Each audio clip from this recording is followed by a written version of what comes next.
Imagine this. In the heart of Moscow, a convicted serial killer walks free, not as a fugitive, but as a decorated war hero. He's just returned from the front lines in Ukraine, where Vladimir Putin personally granted him amnesty in exchange for spilling blood on foreign soil. But now, back home, he's armed with combat skills, a grudge against society, and no fear of the law because the law is crumbling. This isn't fiction. It's Russia's reality in 2025, where Putin's iron grip is slipping, and a ticking time bomb of crime and chaos is about to detonate. Did you know that since the invasion began in February 2022, Russia has lost over 172,000 police officers, nearly 1 in 5 of its entire force? That's a staggering 18.3% vacancy rate, turning the so-called police state into a ghost town of enforcement. And as these gaps widen, violence surges, with war-hardened veterans and freed convicts flooding the streets, ready to unleash hell. What happens when the man who rules with fear can no longer control his own backyard? Buckle up, because this is the untold story of how Putin's obsession with Ukraine is unraveling Russia from the inside out. Let's rewind to the early days of the invasion. Picture Vladimir Putin, the steely-eyed leader who's built his empire on control, surveillance, and an unyielding police apparatus. Russia, under his watch, has always been a fortress of order, or at least that's the facade. With over 1 million law enforcement personnel, the Ministry of Internal Affairs, MVD, has been the backbone of his regime, quashing protests, silencing dissent, and keeping the masses in line. But when Putin launched his special military operation in Ukraine, everything changed. His eyes fixed on Kyiv, he diverted resources, manpower, and attention abroad, blind to the fractures forming at home. It started subtly, whispers among officers about burnout, endless shifts, and paltry paychecks that couldn't keep up with inflation. By 2023, the shortage was already at 100,000 vacancies, but Putin dismissed it as a minor hiccup. Fast forward to today, and it's a full-blown crisis. Interior Minister Vladimir Kolokotsev admitted in a rare moment of candor that 172,000 positions remain unfilled positions critical for patrols, investigations, and maintaining the very stability Putin prides himself on. Why the mass exodus? Dive deeper, and the story gets even more gripping. Imagine being a young patrol officer in St. Petersburg, earning just 38,000 rubles a month, about $380 in today's exchange rates. That's less than what a cashier at a Moscow supermarket takes home. Factor in the dangers, facing armed criminals, navigating corruption scandals that could land you in hot water, and dealing with the psychological toll of a society on edge. Now, contrast that with the military's allure. Putin dangles signing bonuses of 200,000 rubles, promises of glory, and salaries that dwarf police pay. It's no wonder recruits are flocking to the front lines instead of the precincts.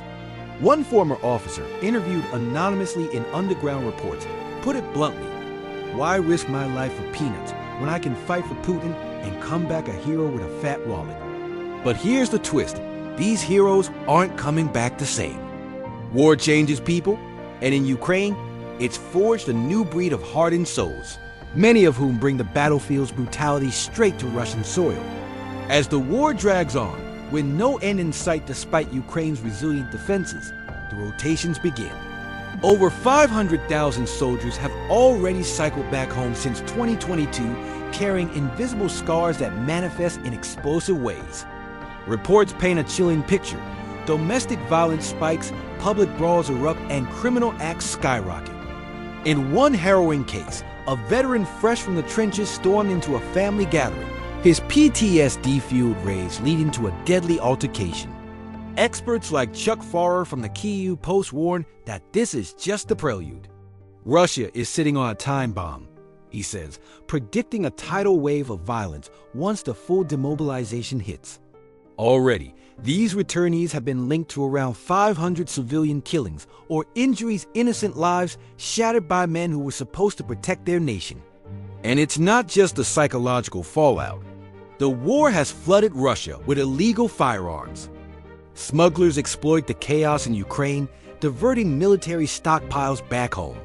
In 2020, there were an estimated 25,000 offenses involving illegal guns.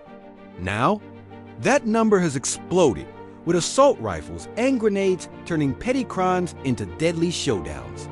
Police response times stretch longer, sometimes hours, instead of minutes, leaving citizens vulnerable in a lawless limbo. But the most sinister chapter in this saga is Putin's desperate gamble with convicts. Facing manpower shortages on the front, he turned to Russia's prisons, offering amnesty to anyone willing to fight.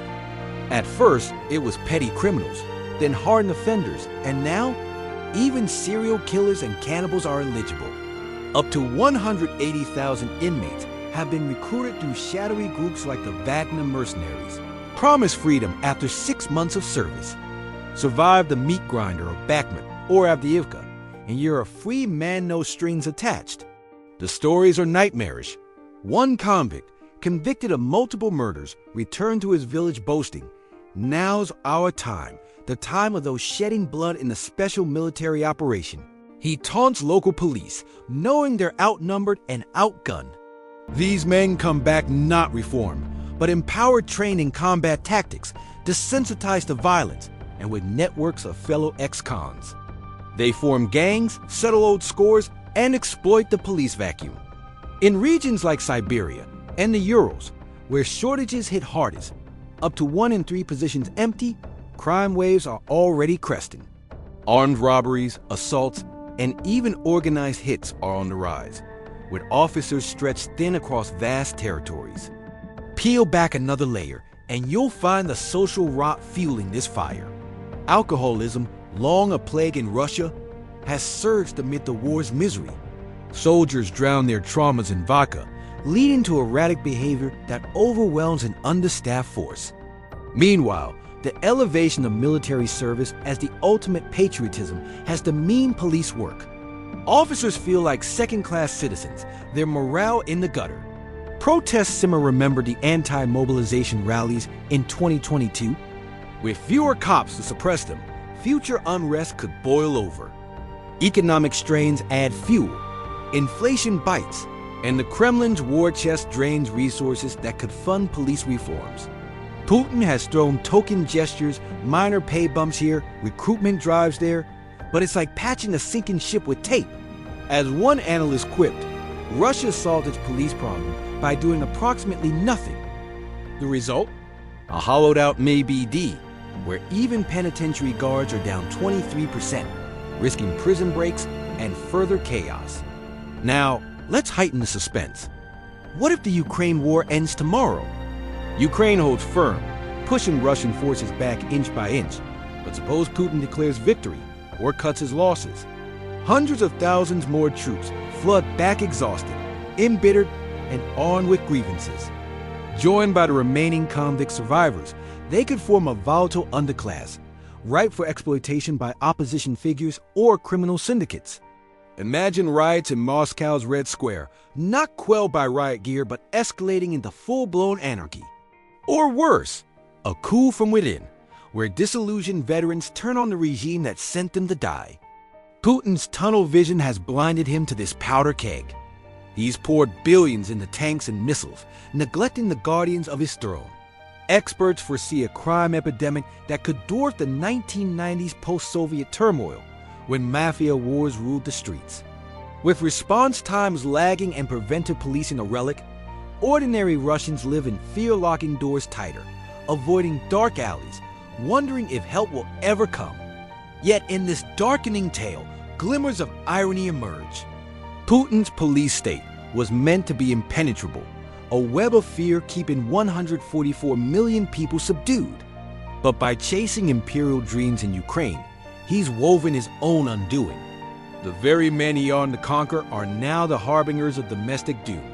Will he wake up in time? Rumors swirl of emergency meetings in the Kremlin, hushed discussions about pay hikes and forced drafts for police. But with the war's costs reverberating homeward, it's a race against time. Higher incentives might stem the bleed, but drawing down in Ukraine, That's admitting defeat a pill too bitter for Putin to swallow. As the snow falls on Russia's frozen expanse, the cracks widen. From the bustling streets of Moscow to the remote outposts of Vladivostok, a storm brews. The serial killer turned hero isn't an anomaly.